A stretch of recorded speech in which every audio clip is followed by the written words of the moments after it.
Tuesday morning, certified letter in my mailbox, signed by Paulette Voss, HOA president, white Escalade, power-tripping Karen who's never read a single zoning law. Inside, 72 hours. Sell the log cabin I built myself over 3 brutal summers, or $500 a day fines kick in, plus a forced lien on my title. The violation? My rustic cabin doesn't meet community standards. No real rules broken, no neighbor complaints, just her deciding my family land, deeded since 1974, doesn't fit her perfect little vision. I stood on the porch, letter trembling, red-tailed hawks circling overhead, heart pounding. This wasn't just a fine. This was them trying to steal my home. Something inside me snapped. I didn't sell. I did something they never saw coming. If an HOA tried to force you out of your own cabin in 72 hours, what's the first thing you'd fight back with? Drop it in the comments and tell me, where are you watching from tonight? Let me back up about 14 years, because this story doesn't start with that letter. It starts with sawdust, a secondhand table saw, and a man who just buried his father. My name is Garrett Holt. I'm a retired civil road engineer from Asheville, North Carolina, or at least semi-retired, meaning I still consult 2 days a week because idle hands make me insane. When my dad passed in 2009, he left me 11 acres in a remote pocket of the Blue Ridge that he'd owned since 1974. The land had a creek, second-growth hardwood timber, and a falling-down structure that had once been a hunting cabin before a generation of neglect turned it into a glorified lean-to with a wood stove that vented directly into regret. I spent 3 summers rebuilding it myself, poured a new foundation by hand, ran my own electrical conduit, properly permitted, thank you, put in a composting septic system, and sided the whole thing in board and batten cedar that I milled from trees I'd harvested on the property. The smell of fresh-cut cedar in August heat is something you carry in your chest for years. The sound of a hand plane on clean grain, that soft shh, like the wood is exhaling, there's nothing like it. By 2013, I had a 1,400 square foot cabin that was worth somewhere around $160,000 if the market was generous, and worth everything if you were the one who'd built every inch of it. Here's the thing about Whitmore Ridge. That's the unincorporated community I'm technically adjacent to, not inside, but adjacent to. When I bought the property, there was no HOA. There was a loose, informal agreement among about 40 families, mostly old-timers, to maintain the shared gravel road and keep the common areas clean. Reasonable stuff, neighbor stuff. Then, around 2017, a developer named Cresswell Danning bought 20 acres on the East Ridge and started putting up spec cabins, the kind with stained concrete counters, and barn door sliders and shiplap on every surface, designed by an algorithm to appeal to Airbnb tourists who've never chopped wood in their lives. Cresswell filed paperwork to formalize the Whitmore Ridge Homeowners Association, and because he'd bought enough lots, he controlled the founding board. And on that board, sitting like a spider in the center of a very bureaucratic web, was Paulette Voss. Paulette. Let me describe Paulette for you, because you need to understand what we're dealing with. She was 63, immaculate in a way that felt threatening, with the kind of highlighted blonde hair that doesn't move in wind, and a smile that reached her cheekbones, but stopped well short of her eyes. She drove a pearl-white Escalade with an HOA board sticker on the back window. Not an actual official placard, just a sticker she had custom-made, which tells you everything you need to know about Paulette Voss. She lived in the largest of Cresswell's spec builds. She had no professional background in property management, law, or governance.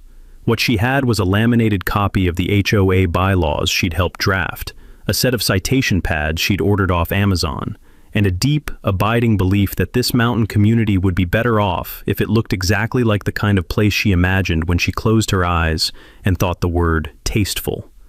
My cabin, with its rough cedar siding, its hand-forged iron hardware, its woodpile that was admittedly sometimes visible from the road. My cabin offended Paulette Voss at a cellular level. She'd left notes on my windshield before, sent 2 unofficial courtesy notices. I'd responded to both with polite letters, explaining that my property predated the HOA's jurisdiction, that I was not a dues-paying member, and that I wished her a pleasant day. She did not have a pleasant day. And then, on a Tuesday in October, the letter arrived. The letter was signed by Paulette in her capacity as HOA enforcement chair, a title she'd given herself, which was not actually listed anywhere in the original bylaws, a fact I only discovered later. The letter cited 3 violations. 1. Woodpile visible from shared easement road. 2. Exterior color inconsistent with community palette. 3. Unregistered structure, meaning my tool shed. 72 hours to list the property, $500 per day in fines after that, and a threatening mention of a lien process that, if completed, could complicate future title transfer. Now, I want to be clear about something. I am not a litigious person by nature.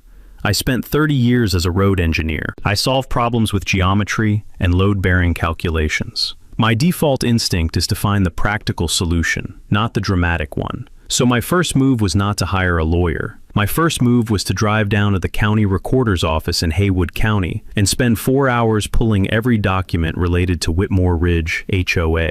The gravel parking lot outside the recorder's office smelled like rain-soaked asphalt and old paper when you cracked the door. That particular government building smell of fluorescent lights and manila folders that I've always oddly found calming. I sat at a reader's table with a stack of documents as thick as my forearm. Here is what I found. First, my property. 11 acres, Holt family deed since 1974. The HOA had been incorporated in 2017. The CC&Rs, that's the covenants, conditions, and restrictions, which is the legal document that gives an HOA its actual teeth, had been recorded in 2018. For an HOA's CC and RS to bind a property owner, the property must either be formally annexed into the HOA's jurisdiction, with the owner's written consent, or the property must have been sold subject to those covenants after the recording date. I had done neither. I had never signed anything. I had never agreed to annexation. I had purchased nothing after 2018. I had simply been there, minding my own business, cutting my own wood. Takeaway. An HOA cannot legally enforce CC and RS against a property that was never annexed into its jurisdiction with the owner's documented consent. I drove home feeling good, calm even. I typed up a 3-page certified letter to Paulette and the HOA board explaining, with specific document numbers, that my property was not subject to their CC and RS, that no valid lien could attach to my deed for alleged violations of rules I'd never agreed to, and that any further harassment would be met with a tortious interference claim. I sent it certified mail, return receipt. I kept a copy. I slept fine. Paulette did not sleep fine. 3 days later, I came home to find an orange construction-style notice stapled to my front gate post. Not a legal document, just a printed paper with the HOA logo on it, declaring my property in active violation status. She'd also sent a copy to Haywood County's Code Enforcement Department, with a complaint alleging my tool shed was unpermitted. That last part was actually clever, in a petty sort of way, because while I was correct that the HOA had no jurisdiction over me, County Code Enforcement absolutely did. If my shed lacked a permit, that was a real problem regardless of the HOA drama. I called the county. Turns out the shed had been built by my father in 1987 and predated the county's permit requirements for accessory structures under 200 square feet. Exempt. The county inspector I spoke with, a tired-sounding man named Darnell, who clearly had 17 actual problems on his desk, told me, and I'm quoting here, "Sir, this one's not even close. You're fine. Have a nice day." I called Paulette and left a voicemail letting her know what the county said. She filed a second complaint the next morning, alleging my driveway culvert might be improperly sized. The culvert was fine. I'd engineered it myself. But here's where things shifted for me, standing in my kitchen at 7 a.m., listening to the creak outside the window. That cold, steady sound of water over smooth stone that I'd heard every morning for a decade, and realizing that Paulette wasn't going to stop. She didn't want to win on the merits. She wanted to exhaust me, file enough complaints, generate enough noise, cost me enough time and money in responses, and eventually, I'd decide it wasn't worth it. I've been an engineer for 30 years. I have infinite patience for solving problems that other people find tedious. Paulette had made a significant miscalculation. I poured myself a second cup of coffee, pulled up the county GIS parcel map on my laptop, and started looking at the land around Whitmore Ridge with fresh eyes. The Haywood County GIS Parcel Viewer is, frankly, a work of art if you know how to read it. It's free, it's public, and it shows you every parcel of land in the county, who owns it, what it's assessed at, whether it has any encumbrances, and critically, whether any parcels are flagged as delinquent on property taxes. I zoomed in on Whitmore Ridge. The HOA had its office, and I use that term generously. It was a converted single-wide modular building on a quarter-acre parcel just off the main entrance road to the community. The parcel housed the Community Welcome Center, a mailbox cluster, and a small parking area with a flagpole. Paulette held her board meetings there. She stored her citation pads there. She probably kept a little Keurig and a photo of herself being important. The parcel was owned by the Whitmore Ridge HOA, LLC, and it was 14 months delinquent on property taxes. I will admit that I laughed, out loud, alone in my kitchen, with the kind of laugh that surprises you, a short, involuntary bark that the dog looked up at. I laughed because the organization trying to force me to sell my home for failing to comply with their aesthetic preferences had failed to pay $1,847 in annual property taxes on their own office building.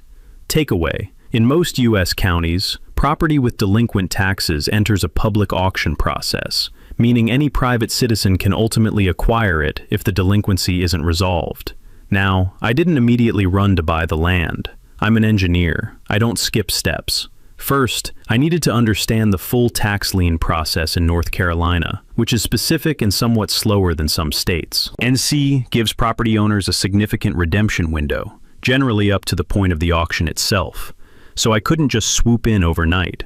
What I could do was monitor the situation, understand the timeline, and make sure I was positioned. I also called my friend Weston Bramble, a real estate attorney out of Waynesville who I'd worked with on a road easement case years back. Weston has the kind of quiet, unhurried confidence that comes from 30 years of watching people make bad legal decisions. I told him the situation. He was quiet for a moment. The HOA's office parcel is tax delinquent, he repeated. 14 months. Another pause. I could hear him clicking a pen. Garrett, I want you to let me pull a few things. Don't do anything yet, just let me pull a few things. Meanwhile, Paulette escalated. She organized what she called a community safety walkthrough. Essentially, she gathered 5 members of the HOA board and walked the perimeter of my property, taking photographs, which they were legally entitled to do from the road easement. I watched from my porch, coffee in hand. One of the board members, a heavy-set man named Forsyth, who built prefab decks and seemed genuinely uncomfortable being there, made the mistake of making eye contact with me. I gave him a small, neighborly wave. He looked away immediately. Good man. He knew this was wrong. Paulette submitted those photographs to the county with a third complaint, this time alleging that my woodpile constituted a fire hazard in proximity to a shared easement. The county fire marshal's office sent a form letter response within a week. The woodpile was 17 feet from the road edge. Code requires 6. Not even close. 3 complaints. 3 dismissals. Paulette's face, whenever I saw it at the end of the drive or at the mailboxes, had developed a particular quality, a tight, compressed look around the mouth, like someone chronically biting the inside of their cheek. She'd expected me to panic, to lawyer up expensively and quickly, to maybe just sell.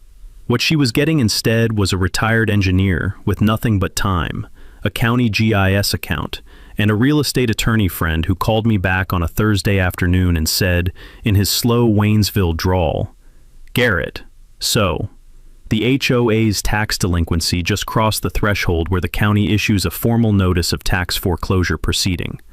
They've got 60 days to pay up before it hits the auction calendar." "Can I buy it at auction?" I asked. "You can, but there's something better." A pause for effect. Weston understood drama. There's a private party that holds a second position lien on that parcel. A contractor, a fella named Burl Ackerman, who built the parking lot for the HOA back in 2019 and never got fully paid. He's been sitting on a mechanics lien for about $8,200. And Burl Ackerman is tired of waiting. I already called him.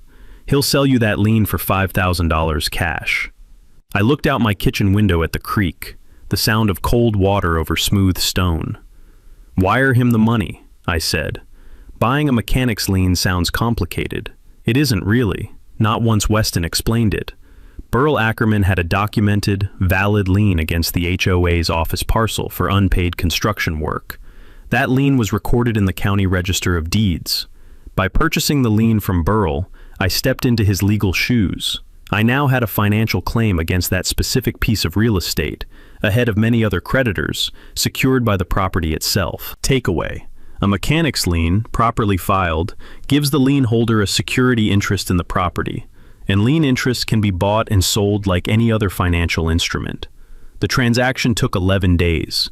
Weston drafted the lien assignment paperwork. I wired Burl the $5,000. He called me personally to thank me, said he'd been trying to get that money for 4 years and had basically written it off. I told him to buy something nice. He sounded like he might cry a little. I did not tell Paulette any of this. I did not tell anyone. Not my neighbors, not the other old-timers on the ridge who'd been grumbling about the HOA for years. I just quietly went about my life, cutting firewood, consulting on a road drainage project down in Henderson County, maintaining my invisible, officially non-existent exterior color. Paulette, apparently interpreting my silence as defeat, decided to press harder. She called a special HOA board meeting and passed, with 3 of the 5 board votes, a resolution declaring my parcel a nuisance property under the Community Standards Framework. This was a fabricated category with no legal standing outside their own documents, but the resolution was then used to send a formal demand letter from an actual attorney, a man named Prescott Haig out of Asheville, who specialized in HOA enforcement, and whose letterhead included the phrase, "aggressive community compliance solutions," which is honestly one of the darkest sentences I've ever read on professional stationery. Prescott's letter restated the demand to sell. It added a new threat, that the HOA intended to pursue a nuisance abatement action in civil court, which could, he implied, result in forced remediation orders requiring me to modify or remove structures on my property. I forwarded it to Weston. His response, in full: "Prescott Haig is a bully who loses more often than he wins. Write nothing back. Say nothing. Let me handle it." Weston sent Prescott a letter that was, by his own description, politely nuclear. It outlined my property's non-membership in the HOA, cited the 3 dismissed county complaints, questioned the legal basis of the nuisance property designation, and, almost as an aside, mentioned that my attorney was in the process of reviewing the HOA's real property holdings and associated encumbrances for potential adverse action. That last line was intentional. Prescott would pass it to Paulette. Paulette would read, "reviewing the HOA's real property holdings," and not know what it meant. That uncertainty was the point. Let her worry about what I knew, because she almost certainly didn't know about the unpaid contractor and the lien. The HOA board had turned over twice since 2019. Paulette hadn't been involved in the parking lot contract. She'd inherited this mess without knowing it existed. That's the thing about petty power. It rarely comes with full information. Paulette was operating on the assumption that she understood the board, but she didn't understand the ledger. The night after Weston sent that letter, I sat on my porch until past 10 o'clock.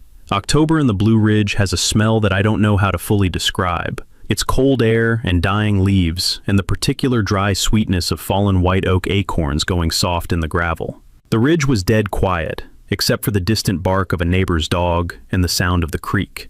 I sat there with a glass of bourbon and a legal pad, and I made a list. The list had 3 columns: what I have, what I need, what happens next. In the what I have column, a mechanic's lien on the HOA's office parcel, a documented paper trail of 3 dismissed county complaints, a real estate attorney who was now visibly enjoying this case, and 11 acres of legally unencumbered family land that I'd built with my own hands. In the what I need column, one more thing, something physical, something that would, at the right moment, give me actual, material control over the situation. Not just legal leverage, physical leverage. I looked at the GIS map again on my phone. I looked at the road, and I found my second piece. Here's something most people don't know about mountain communities with shared gravel roads. Those roads exist on easements. An easement is not ownership, it's a right of use. The road may cross land that belongs to someone entirely separate from the people using it, and the easement describes the terms under which they're allowed to do so. The main entrance road into Whitmore Ridge, the quarter-mile gravel lane that every single property owner, Paulette included, used to get in and out, ran across 2 parcels before it reached the public state road. The first parcel was owned by the HOA. The second parcel, a skinny, irregular 0.4-acre finger of land where the road curved around an old walnut grove, was owned by a woman named Rosalind Fitch, who was 81 years old, lived in Knoxville, and had inherited the land from a great-uncle who died in 2001. She'd never done anything with it. It sat on the county tax rolls, assessed at $4,200, and she paid the taxes every year by automatic bank draft because she'd never gotten around to dealing with the land itself. I found Rosalind Fitch through the county property records and then through a general internet search. I found a phone number through a people search service.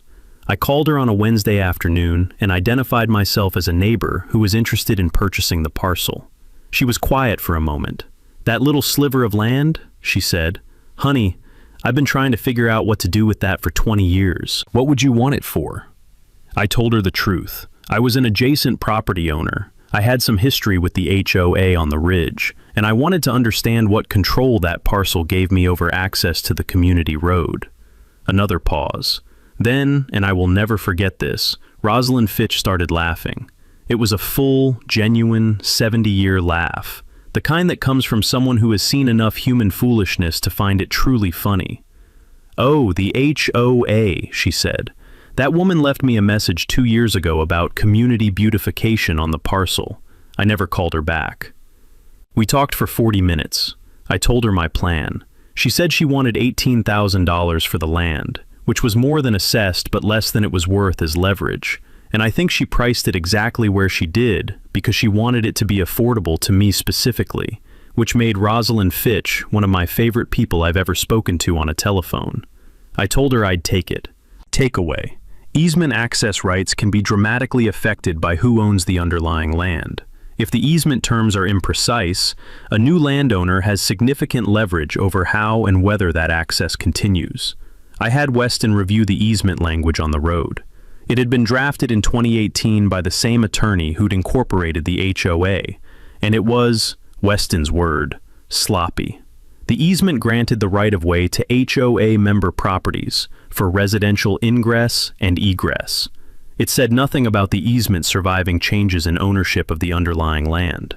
It said nothing about what happened if the underlying parcel owner chose to restrict or condition access. It was, legally speaking, a door left unlocked. I had 2 pieces now, the lien on the office parcel, the land under the entrance road. I needed to bring them together at exactly the right moment. Not too early, when Paulette could find a workaround, and not too late, when she might somehow stumble into fixing her mistakes. I called Weston and told him to start drafting. The next 6 weeks were the most focused and quietly enjoyable of my adult life. There is something deeply satisfying about engineering a solution. Not a destructive solution, not a cruel one, but a precise one. The kind where every element has a function and the whole machine clicks together in a way that's almost beautiful. Let me walk you through what we built, and how, and why each piece mattered. The physical barrier, the gate problem. The 0.4-acre finger parcel I was purchasing from Rosalind contained approximately 180 feet of the entrance road. The road curved through it. There was no alternate route into Whitmore Ridge. The terrain on both sides was too steep for a vehicle bypass. The only way in or out was through that curve. Once I owned the parcel, I could legally install a gate. Not to block emergency access. I wasn't trying to trap anyone or endanger anyone, but to control and condition access consistent with my rights as a landowner. Weston was clear. I needed to maintain emergency vehicle access, which meant the gate needed to be openable, and I needed to document a procedure. That was fine. I didn't want to hurt the neighbors. I wanted to stop Paulette. I had a friend, a retired iron worker named Clifton Rourke, fabricate a heavy steel drive gate, double swing, padlocked, with an entry keypad for access. Clifton built it in his shop, and I picked it up in my truck bed, feeling its weight shift on every corner on the way home. Solid American steel, gray powder-coated, zero drama. I installed the gate posts myself over 3 days using a rented auger. Post holes set in concrete, plumb and level. I hung the gate on a Friday afternoon.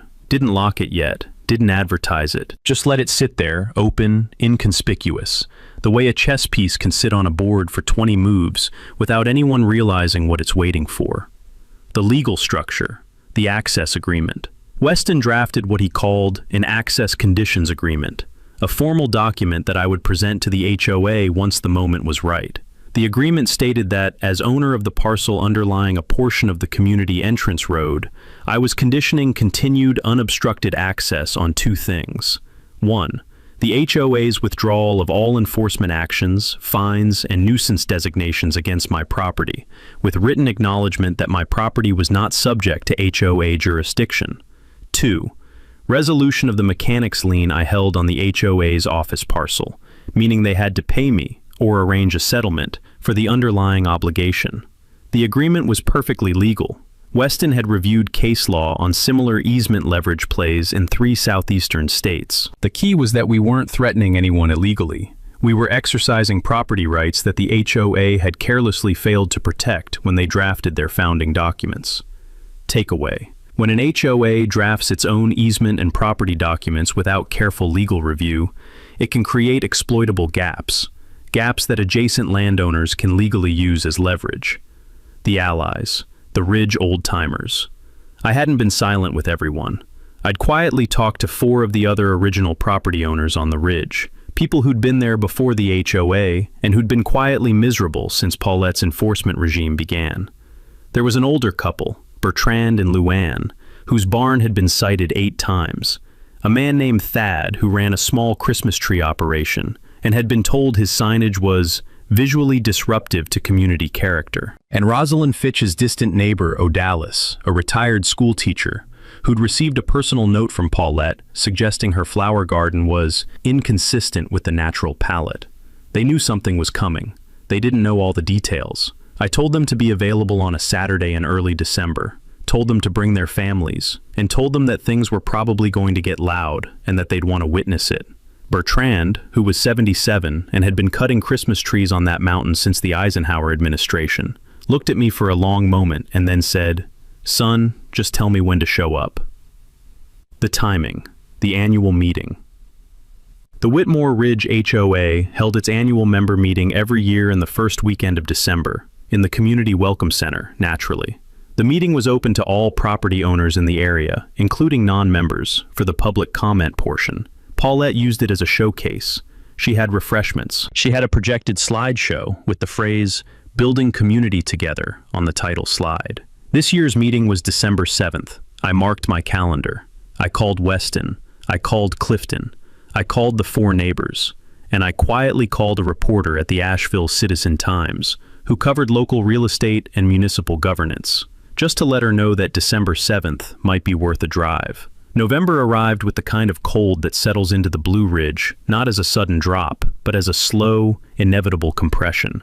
The air getting denser, the light going steel gray by 3 in the afternoon, the gravel road crackling with frost each morning. I kept my routine. Coffee, work, firewood. I didn't make any sudden moves. Paulette made several. Apparently, Prescott Haig, her HOA enforcement attorney, had gotten spooked by Weston's mention of reviewing the HOA's real property holdings. He advised Paulette to conduct an internal audit. This is when Paulette first discovered the mechanics lien. She called an emergency board meeting in the 2nd week of November. I know this because Forsyth, the uncomfortable deck builder on the board, who'd made eye contact with me during the property walkthrough, left me a voicemail that night. He didn't say much, just that there'd been a meeting, that Paulette was upset about some construction thing from years ago, and that he was, in his words, starting to feel like maybe I don't want to be on this board anymore. I thanked him and told him that if he decided to resign, he should document the circumstances in writing. He resigned the next morning, sent a written statement to the county HOA registry, kept a copy.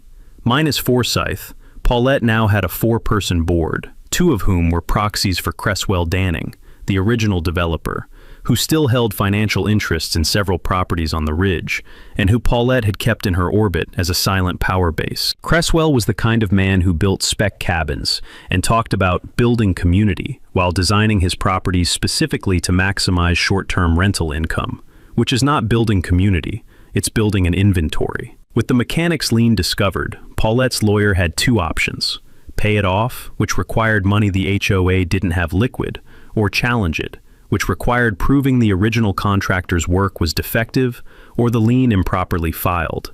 Burl Ackerman's work was fine. I'd looked at it. The parking lot was solid. The lien had been properly recorded. Prescott told Paulette this.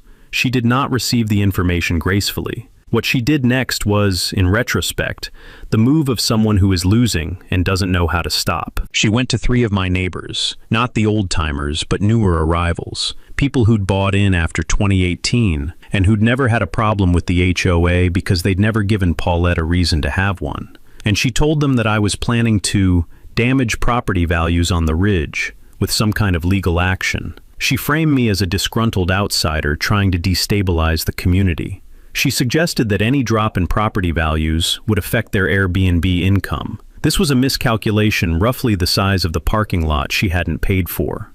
Because one of those newer neighbors, a man named Struther, who ran a vacation rental operation and actually cared about property values, came directly to me the same evening to ask what was going on. I showed him the certified letters, the 3 dismissed county complaints, and the timeline. I didn't show him the gate or the lien strategy. That was still in reserve. But I showed him enough. Struther sat at my kitchen table for 20 minutes without saying anything. Then he said, "She told me you were the problem." "She has a pattern of telling people that," I said. He left quietly. He didn't go back to Paulette. Meanwhile, Paulette made one more move that crossed a line in a different direction entirely. She contacted my consulting firm's primary client, a county roads department I'd worked with for 8 years, and represented herself as a concerned community member, raising questions about my professional reliability and community standing. She didn't make specific allegations, just planted seeds of vague concern. My client called me immediately. He'd worked with me for 8 years. He knew exactly what a call like that was. He was, to put it mildly, not impressed. He sent Paulette a written response on county letterhead, stating that her communication was unwelcome and that any further contact regarding his contractors would be documented and referred to the county attorney. He also forwarded me a copy. I added it to the file. The file was now substantial. It documented attempted interference with an employment relationship, which has specific legal implications under North Carolina tort law. I gave it to Weston. He made a sound I'd never heard from him before, a low, slow exhale that in a different man might have been a whistle. "She just handed us tortious interference," he said. "Garrett, she just handed it to us." The calendar said November 21st, 16 days until the annual meeting. I want to talk about what I didn't do in those 16 days, because restraint is actually most of the strategy. I didn't call Paulette. I didn't send any letters. I didn't post anything on the neighborhood Facebook group, which had become a semi-functional propaganda channel for HOA announcements. I didn't tell the old-timers the full plan, just confirmed the date and told them to show up early. I let the silence do work. Because here's what silence does to a person like Paulette Voss. It makes them escalate. When the person they're trying to intimidate stops reacting, they don't pause and reconsider. They push harder. Because the absence of a response reads to them as weakness. They assume they're winning. And when you're the one who's actually winning, that assumption is a gift. On November 29th, Paulette distributed a notice to all HOA members, announcing a special enforcement update at the December annual meeting, specifically referencing the ongoing situation with the non-compliant adjacent parcel, my parcel. She was going to make a public example of me. That was her plan, to stand at the front of the room, present her citations and fines, and invite the assembled community to validate her authority. I want her to do exactly that. While Paulette was composing notices, I was doing 3 things. First, Weston finalized the access conditions agreement and the formal demand letter we'd serve on the HOA board. Clean, precise, legally airtight. We had the lien documentation. We had the parcel deed for the entrance road, closed with Rosalind on November 19th. She sent me a handwritten note with the signed documents, which I kept. And we had the tort documentation from the employment interference stunt. Second, I had Clifton Rourke come out to look at the gate installation and confirm it was mechanically solid. He walked the hinge pins, checked the padlock mechanism, tested the swing on both panels. The gate stood 8 feet wide and 5 feet tall, powder-coated gray against the brown of the walnut trees behind it. It was, objectively, a handsome gate. It opened and closed with the quiet, solid thud of something built correctly. Clifton looked at it the way craftsmen look at their own work. Not with pride exactly, but with a kind of satisfied accuracy. "She's not getting through that without a key or a cutting torch," he said. "That's all I need," I said. Third, I made a phone call to 3 other adjacent property owners who were not HOA members, people who'd been left out of the original jurisdictional scope and who, like me, had been receiving informal pressure. I told them what was happening. I told them they might want to consult their own attorneys about their status. I gave them Weston's number. He agreed to provide a free initial consultation. 2 of the 3 called him. 1 retained him. The HOA was now, potentially, looking at coordinated legal pushback from 4 separate non-member property owners. On December 3rd, 4 days before the annual meeting, Paulette did something that managed to surprise even me. She filed a civil lawsuit in Haywood County Court against me personally, seeking injunctive relief, requiring me to bring my property into compliance with the C&Rs. It was a desperate move. Legally thin, as Weston pointed out immediately, given that we'd already established I wasn't subject to the C&Rs. But filing it served a purpose. It let Paulette announce at the annual meeting that she'd taken legal action, which would look decisive to the membership. It was theater. It cost the HOA around $2,500 in attorney's fees to file theater. Weston's response was a motion to dismiss, citing, at considerable length, the absence of any jurisdictional basis for the claim. He also cross-filed on my behalf a tortious interference complaint related to the employment contact.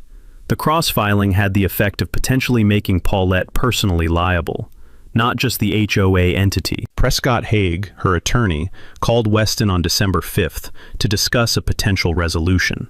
Weston told him he was happy to discuss a resolution at the annual meeting on December 7th, in front of the community. Prescott was quiet for a moment. "That's a public forum," he said. "It certainly is," Weston said.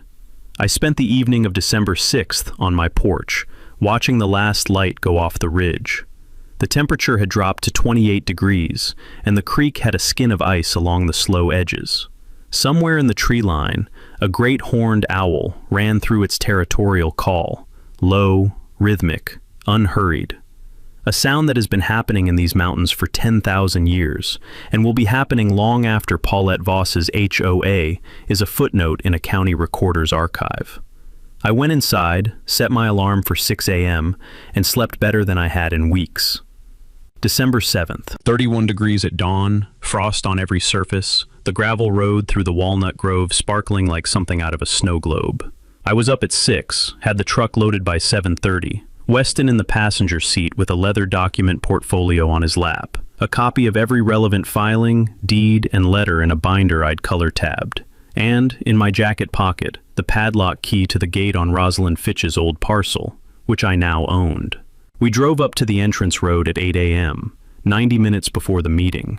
The gate was still standing open from the previous evening, as it had been every day since installation. I had never locked it, never needed to.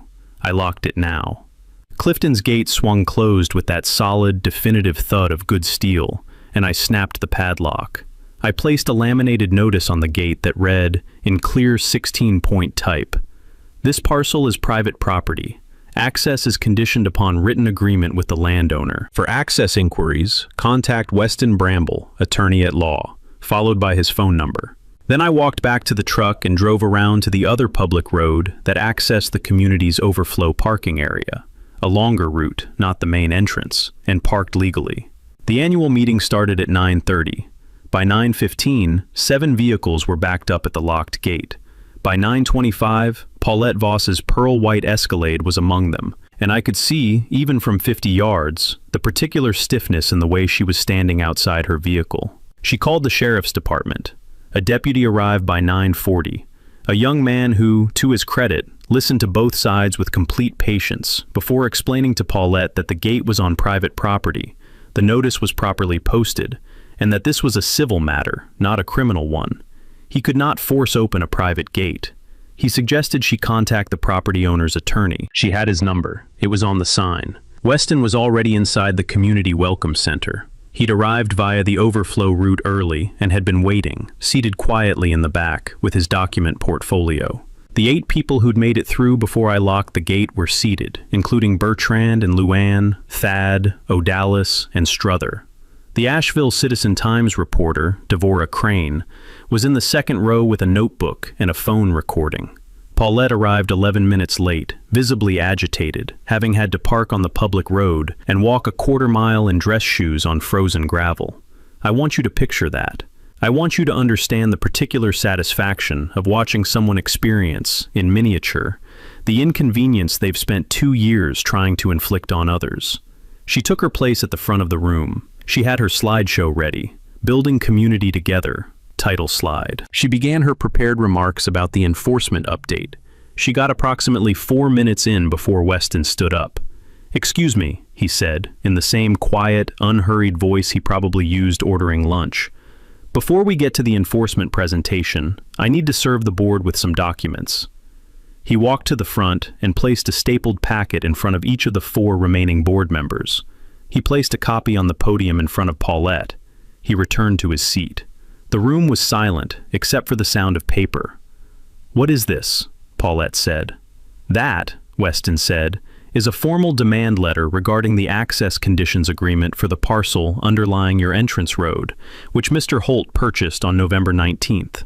It also contains notice of his intent to enforce the mechanics lien he acquired on this building's parcel for the unpaid contractor obligation. And it includes documentation of a tortious interference claim arising from your contact with Mr. Holt's professional client in November." Paulette stared at the document. I watched her read. I watched the moment she reached the parcel deed. I watched the moment she understood. "He owns the entrance?" someone said from the audience. "The parcel underlying the entrance, yes," Weston said. Devorah Crane's pen was moving fast. "This is fraud," Paulette said. Her voice had gone tight and high. "This is illegal. He blocked our road." "He exercised his property rights," Weston said evenly.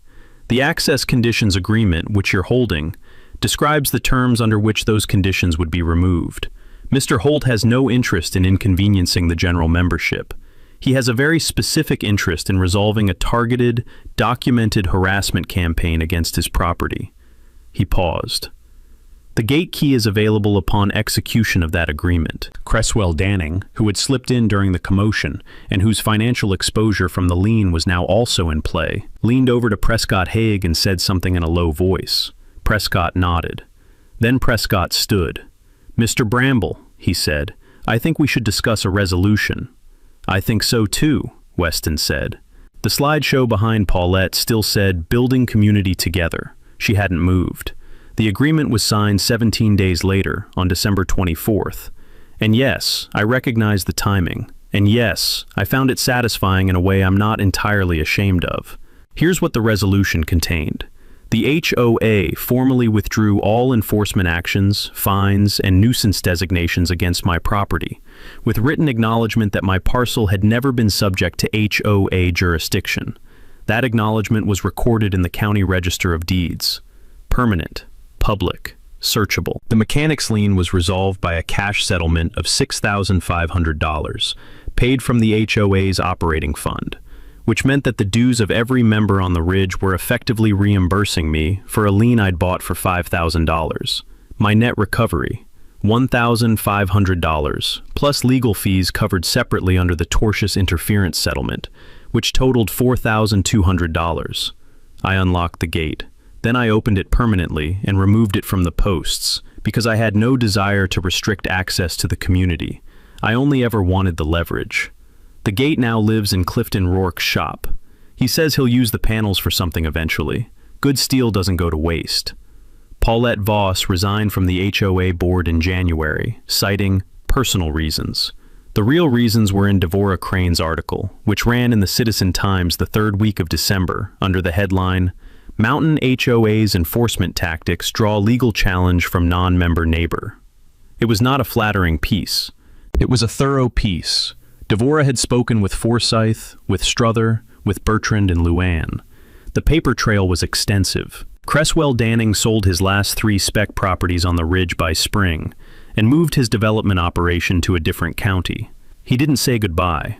The HOA itself didn't dissolve. There were legitimate members who actually valued the road maintenance coordination and the shared area upkeep, and they deserved to have a functional organization. What changed was the board. Forsyth came back. Struther joined. O'Dallas, the retired school teacher with the flower garden, was elected president, which might be my favorite outcome of the entire situation. She called me in February to ask if I'd consider becoming an informal advisor on the road maintenance agreement. I told her I'd think about it. I'm thinking yes.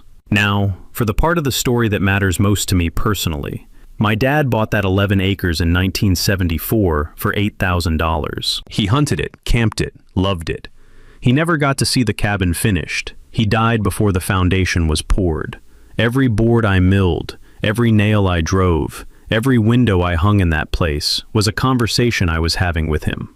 The idea that I might lose it, not to a fair market transaction or an honest legal dispute, but to a woman with a citation pad and a custom sticker on her bumper. That idea did something to me I wasn't fully prepared for. So when this was over, I did 2 things. I planted 20 white oak saplings on the east edge of the property, the edge that faces the entrance road. They'll be mature trees in 40 years, long after I'm gone. A small conservation commitment, recorded as a voluntary easement with the county land trust, ensuring that strip of the ridge can never be developed. And I set up a small scholarship fund through the Haywood County Community Foundation, $500 per year, awarded to a graduating senior from the local high school who's pursuing vocational or technical training, carpentry, electrical, civil construction. My dad was a working man. This seemed right. Garrett didn't celebrate. No party, no post. He just unlocked that gate, drove home, and poured himself a coffee while the creek ran behind his cabin, same as any other morning. But something was permanently different. Paulette walked into this with an embossed letterhead and 72 hours to put some man of land his father bought in 1974. She fingered his penny, lawyer up fast, burned through saving, and eventually just sold. She miscalculated one thing. A man who poured his own foundation doesn't have a surrender threshold. $500 a day in finance. She thought that number bought compliance.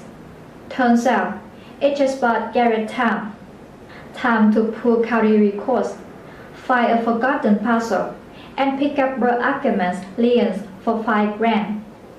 Petty powers almost never reads its own paperwork.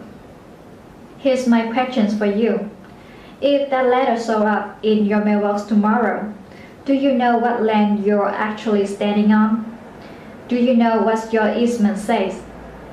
Garrett did, not because he's a lawyer, because he paid attention. Drop your HOA story in the comments. I read everyone. Like, subscribe. Next story's already waiting. The This Doesn't Lie, people do.